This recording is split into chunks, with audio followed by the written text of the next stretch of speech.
The North End project to me was more than strategic. I think it was really the development of a cluster of neighborhoods that had been something that we had seen a little bit, in doing our Ormon Street project in 2009. But something that, when we did this project, we felt that Ormon Street project had a lot of value and meaning because it was developed around a cul-de-sac. And so we took the concept and we brought it to the North End wherever we could. And for the most part, it's almost out there in every aspect of the North End.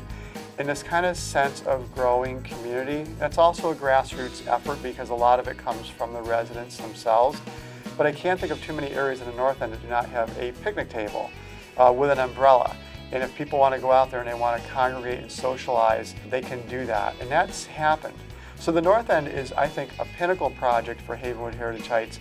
It's really representing the next 40 or 50 years of what it could look like. So another aspect of Havenwood Heritage Heights in terms of the North End planning on that project, which is our newest project, was we built 4 styles of homes.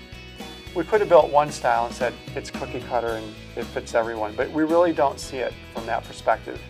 We have, in our history, the first single-family homes ever. So it's not attached to anything. It's just like our homes right now. It's detached.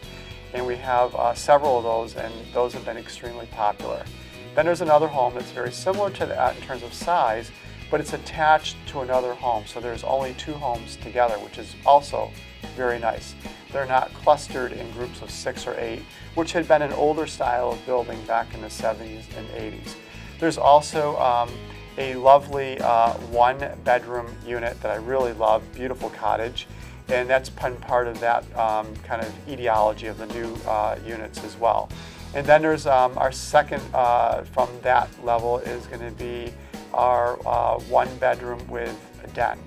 And that's a beautiful unit. So all 4 styles are gorgeous. I mean, you could choose any one and be very, very happy.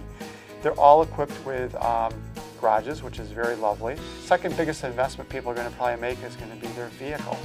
And so we want a place in these New England winters that we've had to park your car for a few months, and that becomes convenient. They're also equipped with full basements because we realize somebody who's had 50, 60, 70 years of life probably has an element of having stuff. They bring things with them that they don't want to part with. So they've got an element of storage there.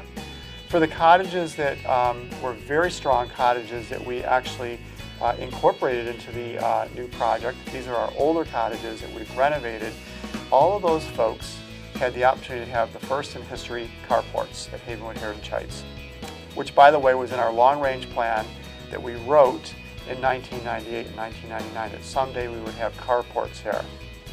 Well, 2013, 2014, 2015, we realized that vision of building and then having the carports. So the North End is very well equipped from a contemporary perspective. Other parts of the campus have very good parking, very good sidewalks, very good signage. Our Ormon Street project has garages and basements as well. And we call it lessons learned. You learn from what you've done in the past and you just accentuate that for the future. And it's not perfect at Havenwood Heritage Heights, but we try to make it as good to perfection as we possibly can by learning on a daily basis.